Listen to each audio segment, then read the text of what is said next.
Your sound waves are so big. Why, thank you.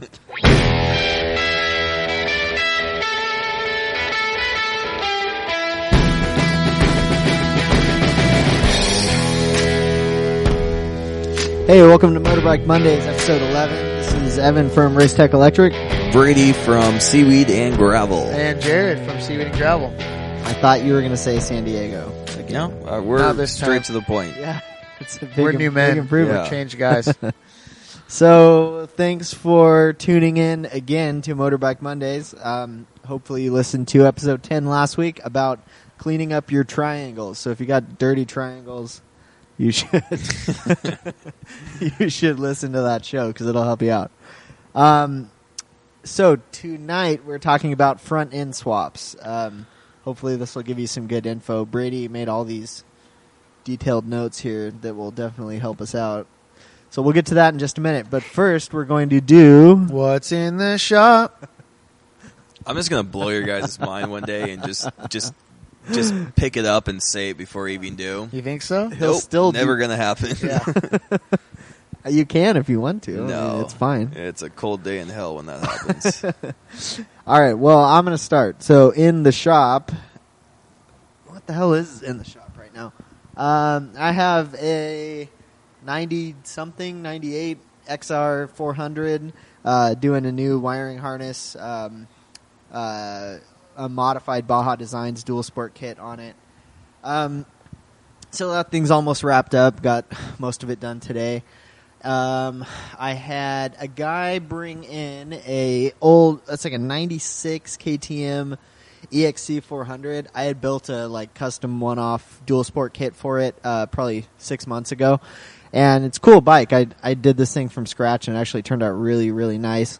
But he's been riding the crap out of that thing all year, and he just brought it in because it died and would not start. So after looking into it, the stator died, and it's one of the older LC4 engine KTMs, which have a really weird ignition system called the SEM system. It's a stator and a coil setup that they're just weird. They're not really interchangeable with anything else, and once the stators fail, which they always do, especially when they're 10 plus years old, you're kind of screwed because nobody makes them. Somebody rewinds them, but I'm not sure how because they're really difficult, and it's about a $500-600 ignition system, so sucks. Not sure what we're going to end up doing with that thing. And what else? I wrapped up the BMW R90. Thing's running, burning quite a bit of oil, but it's running, and charging. It's got all new electronics, so that thing's in pretty decent shape. And my RMZ 250 motor rebuild project, I ran into some problems with the motor, and I finally subbed it out to my buddy's shop who does a lot of dirt bike stuff. So he is wrapping up the motor rebuild for me so I can get it back in the bike and out of here. And other than that, we just finished up a new custom wiring harness on one of Jared's old builds, a CB5, it's 5, right? Yeah, 550. Jared and I did that one. Turned out awesome, and the thing is, we knocked that out pretty quickly. Yeah, it went pretty well. It was cool. It's got a really nice custom fit harness on it. I think I was watching Archer when you guys were doing that. Brady was supervising and watching Netflix at Fort Awesome. And anyways, that thing's done and rolled out tonight, so that's cool. Rode it around, crashed it, did a burnout. It has a pretty sweet burnout. We should have took a video of that. Some wheel hopping. Yeah. I mean, he stalled it 3 or 4 times. It took a little bit. It's all right. I remember my first burnout. He was trying to be gentle in the clutch, which is appreciated. It was hard to do, okay? My hand cramped. I couldn't do anything about it. Stop yelling. All right, anyways. So that's what's in my shop. Who's next? Let's see. What is in my shop today? Not you. Yeah. I got the CB550 I've been working on back in. It's back from tuning, and the first start was actually over there as well, and so there's a few things I just have to finish up on it and start going through and inspecting every inch of it, so everything's ready for the One Moto show coming up real quick. 3 weeks? Yeah. Well, So, 2.5. something like that. And Stressful. so, that's kind of getting the focus again right now. The XS 750 is getting ready for some paint prep. I got to throw the motor back together and do some pipes for it still. And yeah, for the most part, I've been spending most of the time in the shop just cleaning it up because it is kind of past the organized chaos point and is now completely chaos. So yeah, we're going to be doing some reorganizing, which will be fun. And that's what I have in the shop. Nothing very productive. The 550 went. Everything went out to paint this week, well, and last week. But I was over at the painters, and he started painting yesterday. So that's all getting painted. I should have it back by Thursday, just to start putting everything back together. So in a couple days. Yeah, in a couple days, have it back together. Radio time, man. Or What? podcast time. Oh, yeah. That way. It's different from real time. Yeah, this is not real Podcast time. Yeah.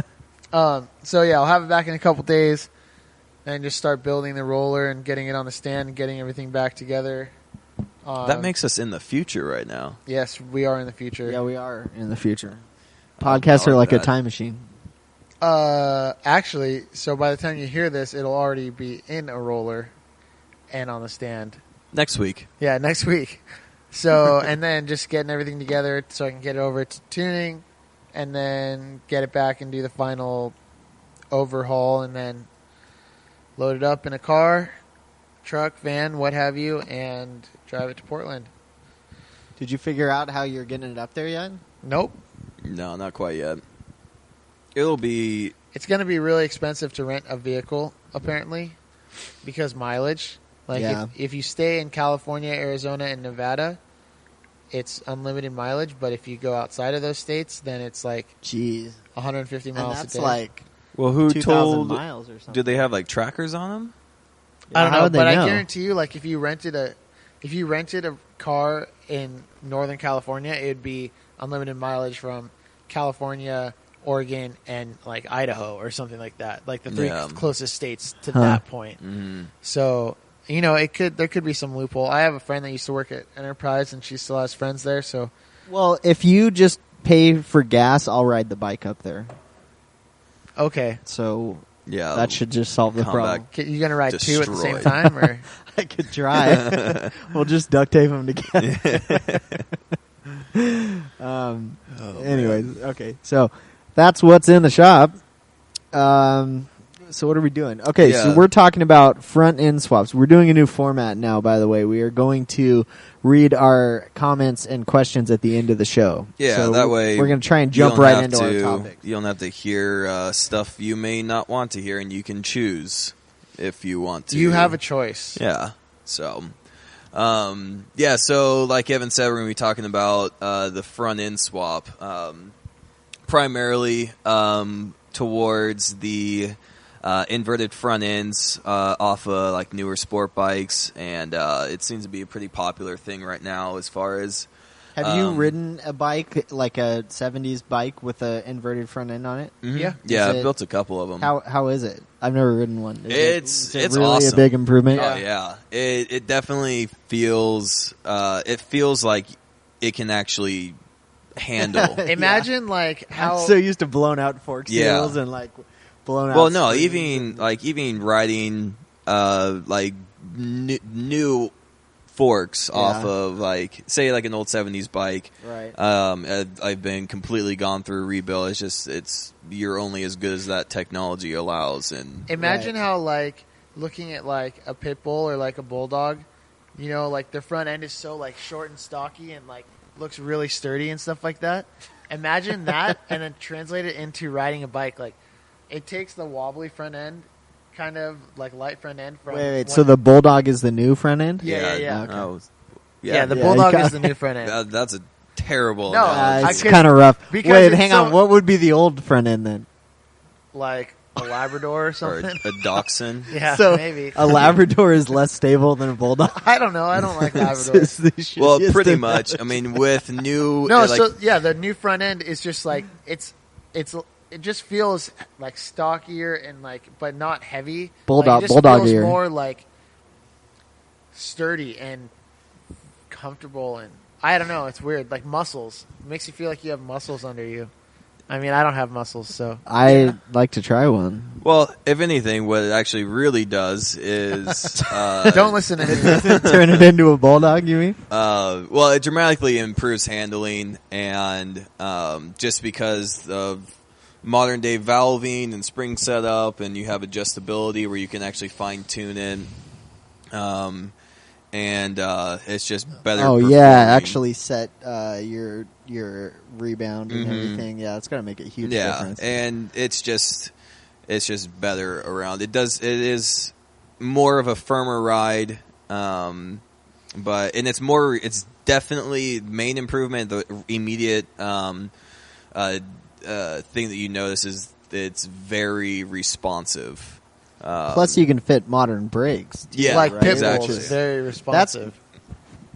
Our Might you know, get into I this had a more. roommate in college that had a pit bull, like when he was a puppy, and we taught him to skateboard. And so, this probably doesn't have anything to do with bikes, but No, you should see that bastard ride a skateboard. I mean, he'd like get his feet on it and start pushing it, and then he'd hop on and cruise around. And he was stable as hell, so it was really I've similar. seen some YouTube See, videos. stability. Yeah, that's so what I'm it's talking about. like Not at all. I always Not at thought all. when I saw him skateboarding that like, hey, that's a lot like putting a modern front end on an old bike. That's exactly what I think of. Yeah, so there's some benefits there, and if that's not even what you're interested in, it looks cool as shit. It does look cool. And yeah, so we're gonna be going through kind of nothing really super in depth of the process, but kind of comb over it. Only for the reason that there are in a huge collection of inverted front ends that you could be using, different years, different makes. They're all slightly different, and so going Is there into that any would one not in be- particular that you go with, or Not necessarily. I mean, like a It's- GSXR, or yeah, I mean the GSXR Suzuki front ends are typically the most common ones, just because there are a lot of them out there, and they are a little bit more inexpensive to pick up, say a complete front end, rather than say your Hondas, your like CBRs. right? And primarily, I think just because people crash Gixxers more than any other bike. all day long. And so Yeah. there's more of them available to you. I've done Gixxers, Gixxer front end, and I've done some Gixxer front ends, and also I've done one CBR. I think it was a 600 RR front end. There weren't really noticeably any differences. Probably the same shock or similar, same manufacturer. I think they were, yeah. They were. What about? Okay, this might be a stupid question. It probably is, but I've never done this before, so I'm probably just going to be asking dumb questions most of this podcast. No worries. But okay, so do you have to use the rim that originally was on that front end setup? Is it possible to adapt like the old original rim to it? We're going to get into Yeah, that. we're going to talk Okay. about that stuff. And we will answer that question as we continue. Okay, excellent. Yeah, so pretty much like how we've got this set up is the first thing would be are we done explaining kind of the front end? Yeah, I think Yeah. so. Okay. I mean, it's a pretty Um, simple concept overall. Yeah, so the first kind of process you're going to be tackling in this is adapting the steering stem to your stock frame. The first option you have is, which I've done both of these that I'm going to be, or we're going to be explaining. The first one I have down is by pressing in the stock steering stem, the steering stem from the stock front end of that bike into the newer inverted front end triple. And so, just for ease, I'm just going to explain it by stock. I'm talking about the bike the frame, and then the new, as in the new inverted front end. So you would you would press in the stock steering stem into the new triple tree, the lower, and by doing this, it's beneficial. So you can use the same bearings, stem bearings, as the stock frame, and so you don't have to do any conversions or adapt that. To do this process, it's a little bit more. It's not necessarily more difficult. I'd say you might need a little bit more machinery, or not machinery, but tools to do this. Just because you'll have to press in or press out the old one and press in the new one. And also, majority of the time, the stock stem has a smaller diameter than is required for the new triple to fit in, and so you'll have to heat the bottom of the stem to where you're going to be pressing it into the triple, heating it and stretching it out with a flange tool to kind of hammer it in to stretch that metal into fitting, or you can shim it. I would be a little less comfortable shimming it, just because you're not going to. I just wouldn't feel comfortable with that. I mean, there are more chances of kind of some slop in it. Wait, did you say the old stem is not as long as the new one? No, the diameter of the stem. More than likely, the stem will be a little longer than the new. But in this case, you're using the original size bearings. Yeah, you do because you're using the stock steering stem from the original front end, and you're pressing it into the triples to adapt it to the larger forks. How could you even make it fit the new one if the diameter is different? You can stretch it. So it's the original one is narrower than more the new more than likely, yeah. Okay. Well, I guess you can shim it. How would you shim it? You could, or sleeve it. I'm sorry, not Oh, shim. sleeve it. But Okay. sleeve it. You could also explain how you would stretch it. I'm not getting that. You would stretch the triple tree, the lower triple tree. No, he's talking about the stem. the stem. But how would you actually stretch that? That's what I don't get. You can heat it up, so it's more malleable. Mm-hmm. And it's just like an exhaust, flare or dye or exhaust expander. They have those, something similar to that. So are they hollow? Yes. Yeah. Yeah, they are hollow. So, okay. Just to clarify, I've never done this before, so I'm learning as much as you guys which are. is probably good because you'll bring up questions. Yeah, I've never ever done this before. Come in. Okay, that's good to know. So you could actually heat it up and okay, makes sense now. Got it. That seems like a fairly difficult route to go. It is, and I think I actually never finished it this way. I went the other route because I could. Right. I think the other route's just much easier. Yeah, definitely. Well, because new bearings are available, so yeah, and you're going to want to put new bearings on anyway. Get rid of those the ball bearings. captive. I mean, it's good to know you can do ball it that way. bearings. I've never heard of that before. But Yeah, I've seen some other people do it this way, and I figured I'd give it a shot. I ended up not doing it this way and just doing the other option. Were you successful in stretching it to the right size? Yes, but I wasn't comfortable how it was quite fitting. Got it. Yeah, that seems like a pain in the ass. Yeah, and so, I mean, you can get it to work. It depends on your confidence in it. Right. So that's pretty much with that. And after you're done stretching the bottom, or sleeving it, you want to press that into the lower triple. And with that, if you are doing it this way, like, it cannot urge enough that you definitely want to be confident that that is not going to move or go out of place with any amount of force, any amount of reasonable force. So that's that first option as far as mounting the new triples into your stock frame. And if you're going to do that, you have to stretch the stem to be like a millimeter or two over. And then you have to press it in so it doesn't go anywhere. Yeah. So you don't just stretch it to the diameter of the hole in the lower triple. It's got to be bigger than that, and then you have to press it in. To stretch the entire thing has to be the same diameter, right? Yeah. No, well, the bottom tapers. It can taper because you want to retain that same neck bearing size from the top, but you're just stretching. Are the bearings not the same diameter, top and bottom? Sometimes no, the stems taper. Some are tapered. The inside diameter is usually different. Like the bottoms will have a larger inside diameter than the tops will. That's actually all the cases I've ever seen. Wow, so then how the hell do you manage to stretch it and keep the taper? Right?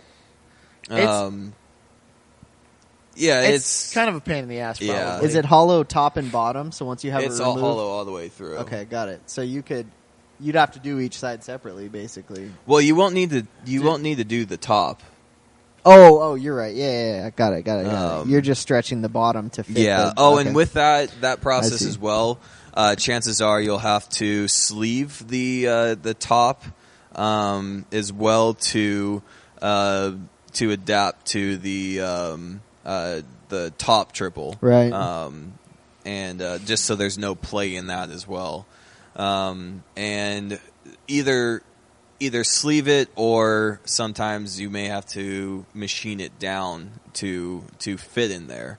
And so these are all things to look at. I mean, every application is different, so kind of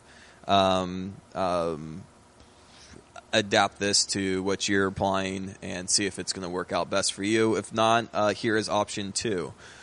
This is the one that I feel most comfortable with and that I use and foresee that I will continue to be using. It's the easier of the two options. Yeah, and it wasn't so easy before until this great company, All Balls Racing came out with.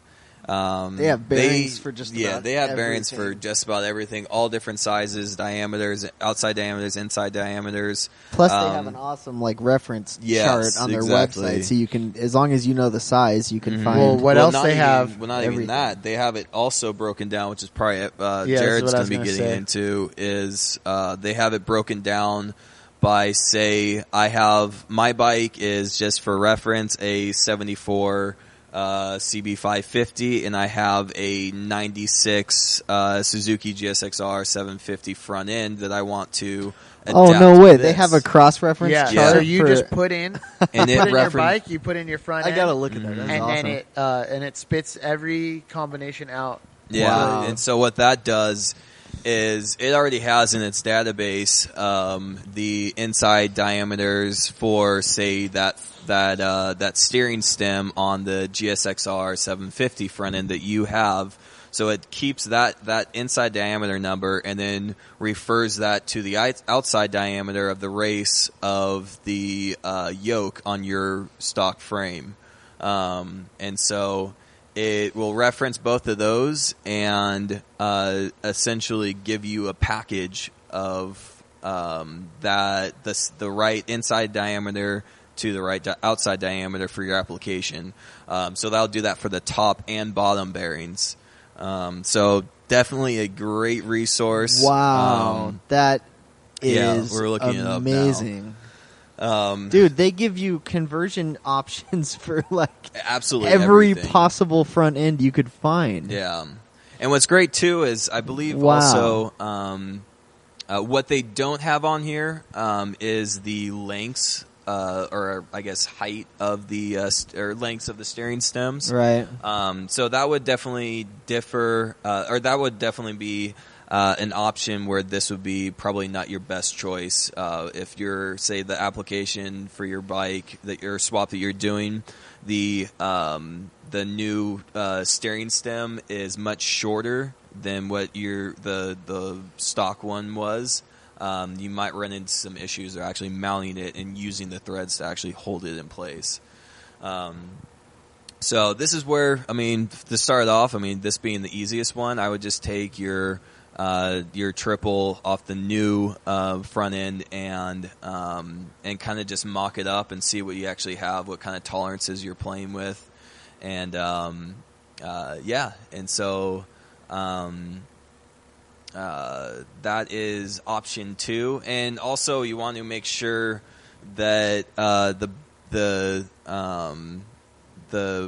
bottom bearing, especially, is usually where this comes into play. Is that you want to make sure that bottom bearing is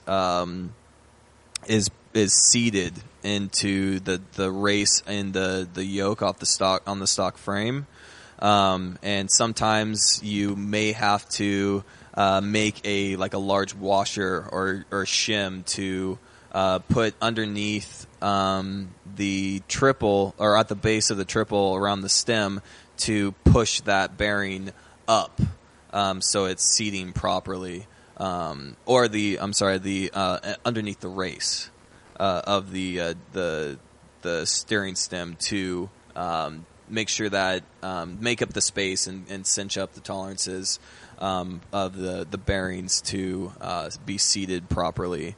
You don't want them too tight, but kind of just that good balance. Wow, I'm looking up fork conversions for my KLR.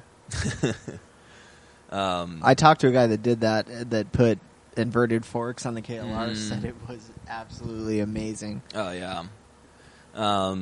So there is cool. The kind of brush over as far as the steering stem, and making that convert to work for your application. Now, if you aren't planning on keeping the say more classic kind of spoked rim and like that 1917, 1918 rim offset. If you're not planning on doing that, and you're just going to be converting it to, say, the stock for that front end that you put on, like more of the or newer standard 17-inch rim, then your job is pretty much done. Your wheels aren't going to match, but your job is unless done. You're doing, say, like a like mags or something. No, or say you're doing a swing arm conversion to, say, like a similar type bike where you're actually adapting the rear swing arm to maybe a monoshock, and or just so you can get that matching tire set if that's what you want, kind of the 17 newer sport bike look on an older bike. So if that is your goal, then you're pretty much done. I mean, there's of course some other things that need to be done that we didn't go over. But the more common thing would be is maintaining that classic kind of offset, the 19, 17, or 18 rear wheel offset. And for this, requires either a custom hub, which is very expensive, or a Harley front rim. And the reason for this is for on the newer front end, you're going to have a much larger axle diameter that you're working with. And there's a few options. You could probably do a custom axle too. Yeah, you can do a custom axle also, which I've looked into on a few applications. But I think it'd just be more expensive. But it does vary on how that axle mounts. Yeah. There's a lot of different systems or ways that axle mounts to the forks. And so I think that's not, or I don't think it's not very feasible. Yeah, well, it is, but from application to application, I don't think there's enough common to actually go over that. Did you mention the Harley rim? We haven't I'm getting gotten to that that yet. right Okay. now. Yeah. That's a spoked rim, I'm assuming? Yeah. Okay. Well, they have a spoked, and they also have their mag rim, which is actually very close to the Yamaha mags, and even some Suzuki. the Kawasaki mags. Kawasaki, yeah. Yeah. So the reason for the Harley rim, we'll jump back into it, is the Harleys generally have a 3/4 axle. I think a few years they actually had 1 inch. I think it was 03 and 04 or 04 and 05. I don't remember that specifically. But you're going to be looking for a 99 and up Harley Narrow Glide front rim, which is they use, like all the Sportsters, most of the Sportsters, Dynas. and Dynas, FXRs use the Narrow Glide front end. If you're not familiar with Harley front ends, it's pretty much like there's Narrow Glide, Wide Glide, is pretty much just referencing how far apart the forks are. far apart the forks are. And that'll differ from hub size, from the Narrow Glide to Wide Glide. So you're looking for the Narrow Glide. And for instance, I have down like for a 1 inch axle, which most of the GSXR axles are 1 inch. They actually have, and the reason for the Harley front rim is because you have a larger diameter for a bearing to play with. For instance, like the older stock rim on your stock frame or stock front end has a very small bearing diameter because it doesn't need to house a larger axle. Most of those axles are like, what did you say? 7/8. 7/8. No, not even. No. That's the rear. The front axles are like 5/8 or something like 5/8. that. Yeah, so so it doesn't require a larger bearing diameter, outside bearing diameter, because it doesn't need to fit a larger axle. And so for the Harley hub, I believe these years they use tapered bearings, and so to do this swap on the one, say like for 1 inch, for instance, you're going to use the ball bearing style, so you need to knock those races out. And I believe on most front ends that do have the 1 inch axles on the front end stock, those bearings for that make will actually punch in, or will actually fit into the stock Harley hub. This has a very similar outside diameter that will press into that. So I that think makes you could probably very... get tapered bearings in the 1 inch that fit the Harley too. And cause I think I did some research on that, and I wasn't finding much. Well, I thought that the reason for it being 99 and up is because before 99, the front axle was 3/4 inches, and then after 99, for the Harley Narrow Glide wheel, it went to 1 inch. I think, I'm not positive. For a few years, they did. For like the Dynas, they did. I think it was 04 or 03 and 04 or something. They actually had 1 inch, and then they switched back to 3/4. Oh, but so well. I guess what I'm saying is like the outside bearing diameter of the hub it's probably the same hub. It is the same hub. They just changed the inside bearing diameter. So to compensate for the axle. I don't remember off the top of my head. There's some easy research. I'm sure you can come up with this, or we probably could too, but we're not doing it. Where could you find that out? You could just an easy search on Google. Yeah, I mean, it is a fairly popular kind of swap, and so the good thing about that is there's a lot of resources, a lot of people like documenting their front end swap, and so you can find much more information as need be, or you can get creative and figure something out. I'm pretty sure that the 99, or like below earlier than 99, the hubs were a little different. They might have been wider, which causes spacing issues on the front ends. Oh yeah, I think it's got to be like 5.5 inches, the hub. I don't remember. I don't know those numbers off There's my a lot head. of little things. We're just going to tell you like what you got to do, and then you're kind of got to just look for like all the we specifics. mentioned earlier, it's kind of just skimming through it We're to pointing give you in the an right idea direction. Of if this is something you're interested in, something that, or just kind of like preparing you for some of the things that you're going to be looking at. And another thing too is, or another thing for the fitting the Harley wheel to the front end axle. I know that like the Hondas, the newer Hondas have a smaller diameter, smaller than 1 inch diameter axle. And what I did on the Honda front end that I used, I believe it was like a 20 millimeter axle, or it could have been smaller than that. I don't remember. I was just going to fit that to the stock bearings in the Harley front rim, which was 3/4. And what I did was I actually machined down that axle to fit the 3/4 bearings. And with that, it is it's a much easier thing if you have access to that. The headache with this one is you now have to, depending on how that axle fits into place, you've now shortened or shrink down the diameter of that axle to where it mounts. And so you'll have to sleeve that to make up the difference.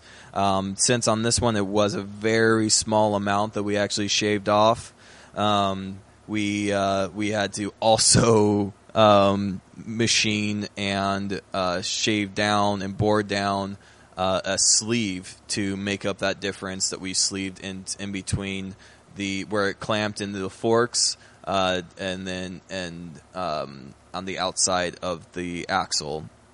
So there aren't many. I mean, there's a lot of right ways to do this. The only wrong way to do it is if it's unsafe or just doesn't work. Yeah, I mean, the fun thing about all this stuff is you can get creative with it.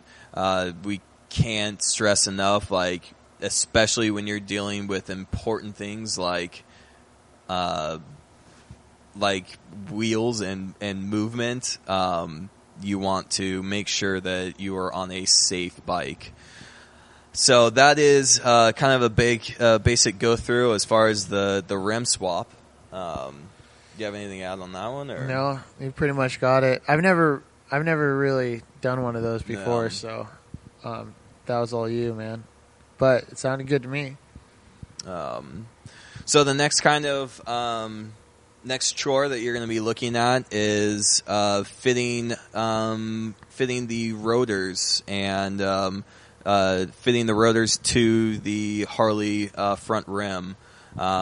So you have like the big brakes that come stock. So with that this front is end. so this is assuming you're using the brakes that came with the front end. That front end, right? Not with the Harley wheel. Yeah, Right, okay. and say, I mean, you can say use like a Harley Harley rotor, but then you're going to be dealing with adjusting spacing on and the spacing caliper. the caliper to match those.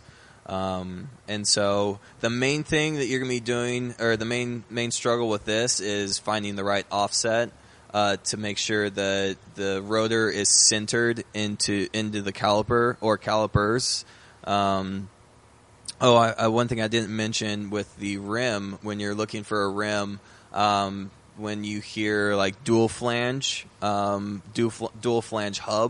that is referring to rotor. So it's a dual rotor. It's got flanges for a rotor on each side, and then there's also a single flange. So if you're planning on doing, say, a single big brake, you would only require a single flange hub, and then a dual flange for a dual disc setup. Can you use if you're doing a front end swap like this and you're going to be using these, newer brakes that were on the new forks, do you use the original master cylinder on the bike, or do you need to upgrade that as well? You can.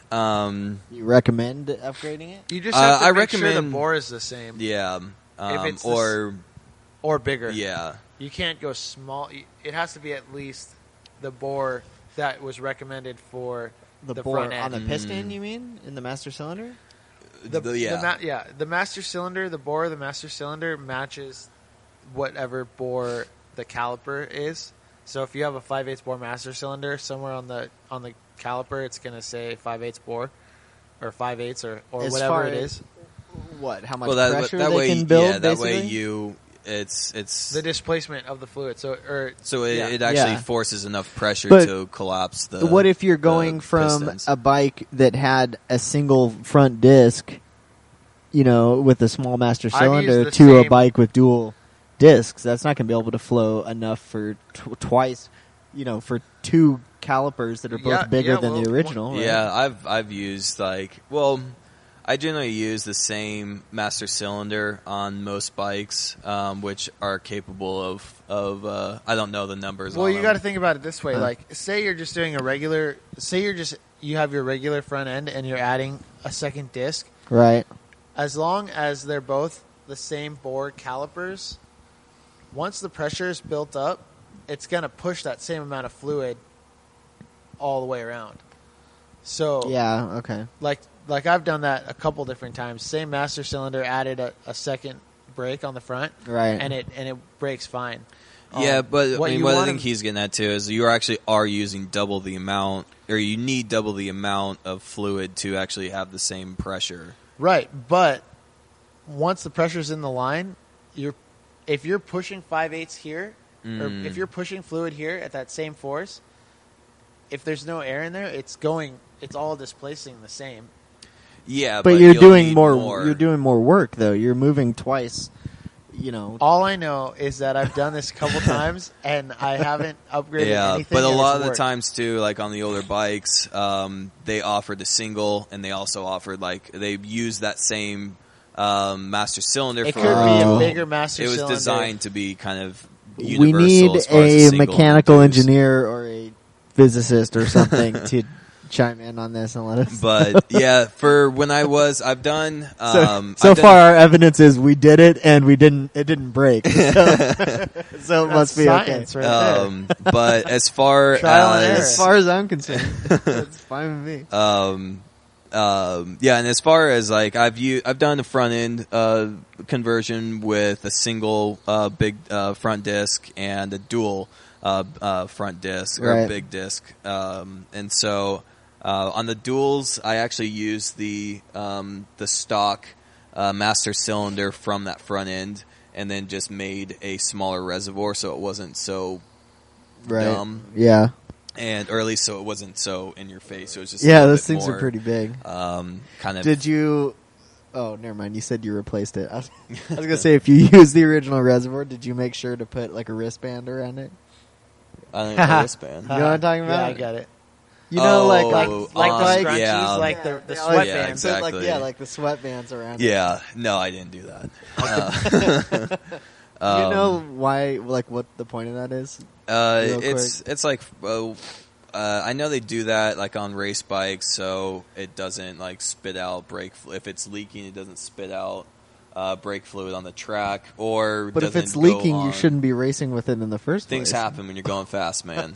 Okay, but why does the guy on a GSXR on the freeway Say it's leaking, need it it? doesn't. The wind doesn't push it onto your tank, and then it just screws up your paint because that stuff will eat seems it up. more reasonable. Because everybody else does it, dude. yeah, that's also why you put a mohawk on your Yeah. helmet. That's so. 10 horsepower That's right horsepower. there. I heard somebody told me that it was because to keep the sunlight off of your brake fluid, because the brake fluid would like go bad from exposure to sun. No, that's probably bullshit. But No, I'm sure it's bullshit. Yeah, But It's because their favorite. I had motorcycle a racer like did it. diehard GSXR guy tell me that with a straight face, and it was pretty yeah. funny. If that was the real issue, manufacturers They wouldn't make would master not make- cylinders. They wouldn't be open, clear. Yeah.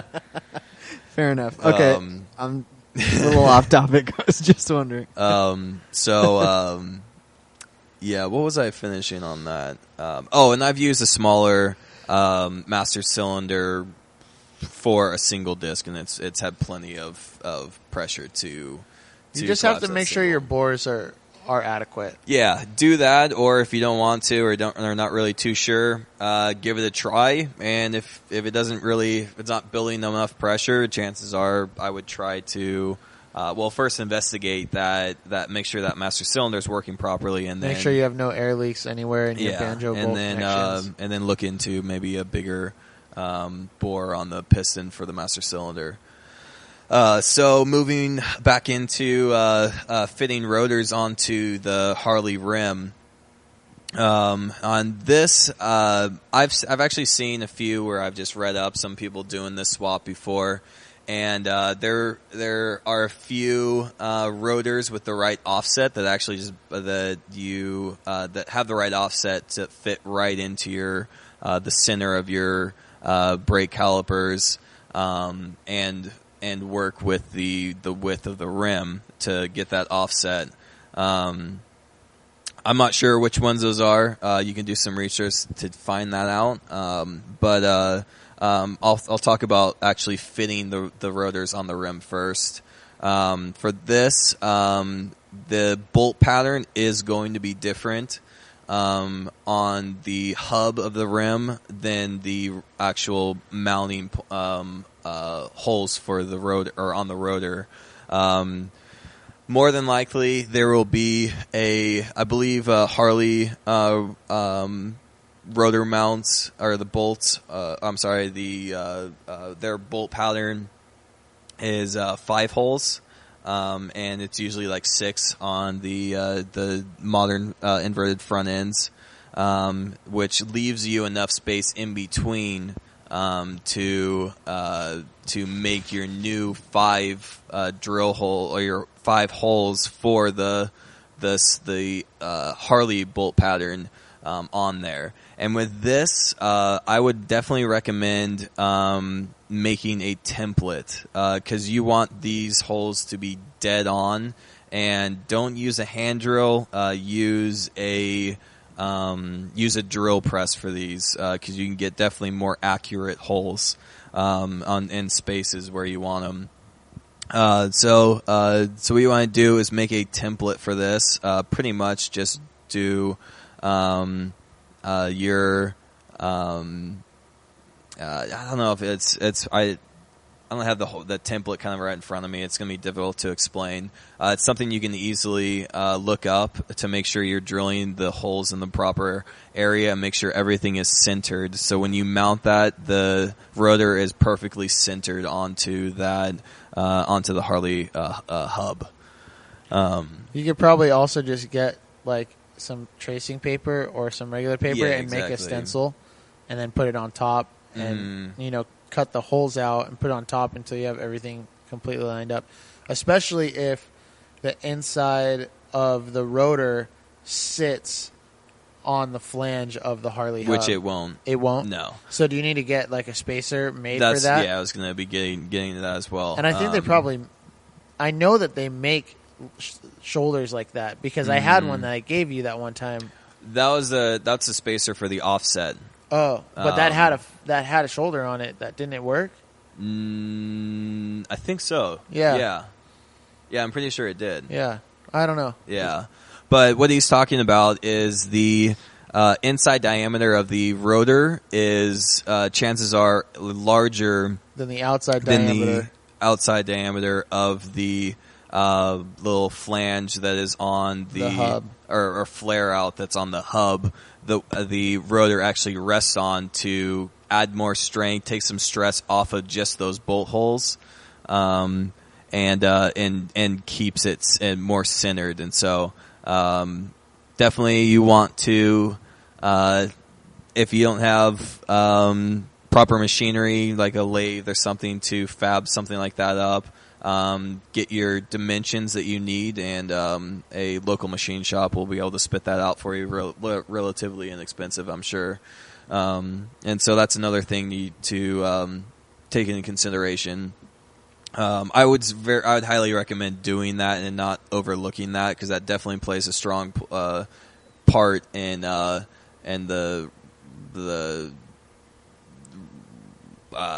support of that rotor, and you want to take the stress off of those bolts. So with that, we're assuming that your rotor, as far as mounting it, is taken care of. If the offset is different, then the center of, or if the rotor is not spaced, centered into the middle of the calipers, chances are it needs to be spaced outwards. And there's a few ways to do this. One way is, of course, since you're using a Harley rotor bolt pattern, you can use shims or spacers for that. They're called like sprocket spacers, because the sprockets actually use the same bolt pattern as well, or rotor spacers. I believe it's more commonly sold as a rotor spacer, and they have a few different dimensions as far as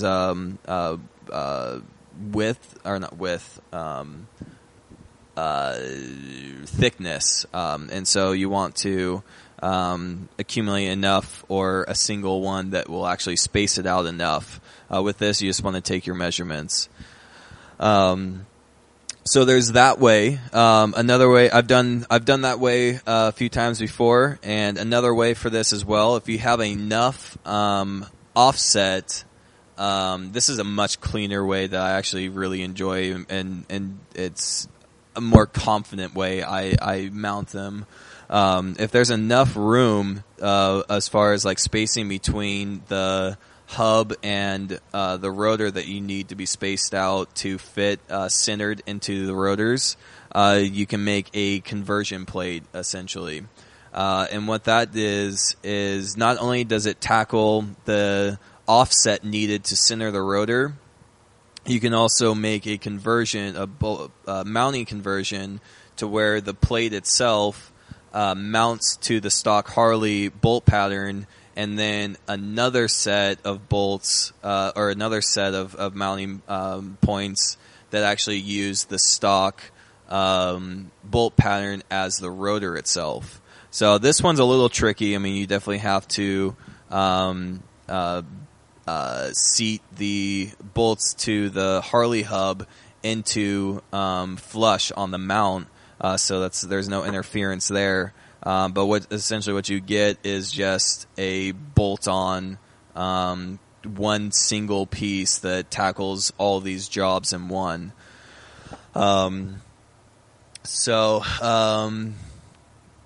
Yeah, I mean, there's probably a shitload of information right in there. That was a lot. So that was good. I'm yeah. gonna actually put up this outline, I think, okay, on the website.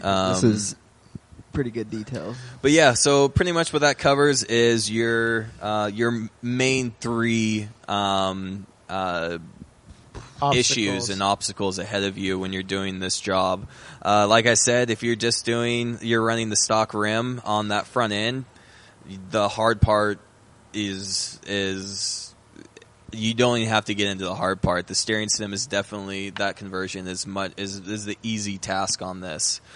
And at the end, I mean, either way, you get a much better performing bike and a badass look on it. So like a pit bull or a bulldog. Yeah, very similar. that rides a skateboard. Yeah.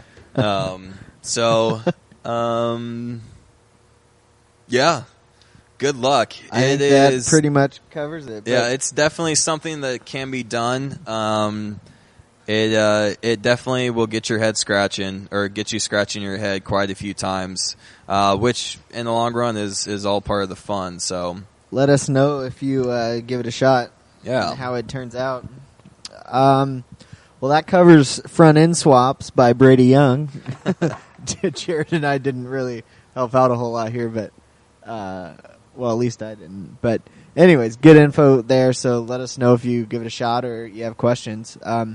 I'm gonna read. We don't have much, but I'm gonna read a comment. We got an email. I don't know this guy's name, but his email is Wardog Computer Service. I don't. Maybe. All right. I don't know. Anyways, so he said, Sounds like spam.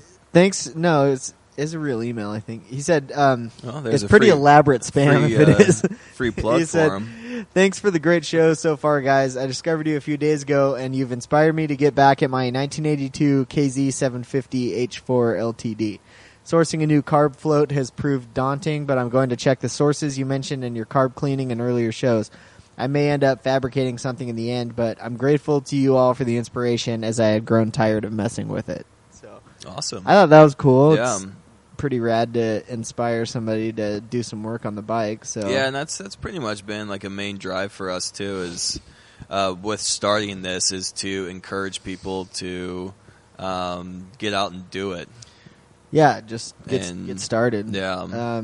I really don't have any details on finding a float for that thing, but I gotta think you could find one. For the KZ. Yeah, that I mean, it's got to have carburetors that were used on other bikes. Yeah. you know. So I would. You can figure cross-reference it. Like for my KZ 750 Right. twin that I had, it's the same. Those same carbs, but like they were tweaked a little bit. Were used on the XS 650 and 750. So I found those floats on mikesxs.com. So there's different. No, What? nothing. I just don't. I mean, don't those like Mike's those XS. floats probably cross over. But look on eBay. I mean, it's got to be on there for sure. So Yeah, and I told him to check out Sudco's website because they have breakdowns of pretty much every carburetor ever made, so he could at least find the part number for it and then track it source from back. there. What was that website again? Parts House, so KawasakiPartsHouse.com. Yeah, or he could look it up there. HondaPartsHouse.com Yeah, exactly. or whatever. All he has to have is the OEM part number, and he Yeah. can find out what it was used on. So, anyways, hope that helps. That's about it. We don't have any new comments since we recorded last time, but anyways, I think that pretty much wraps it up. I'll post our outline from this show with some of the details that Brady went over, and yeah, so check out motorbikemondays.com and send us an email. Let us know what you're working on. Send us some pictures. And we will be back next week with another exciting motorcycle topic. later, dudes. And again, If you guys have topics, if you guys have topic ideas, please let us know. It is becoming increasingly more difficult to come up with topics for you guys. So we want to keep doing this as long as we can, and we'll be needing your help coming up. So thanks again for listening, and we will talk to you guys next week.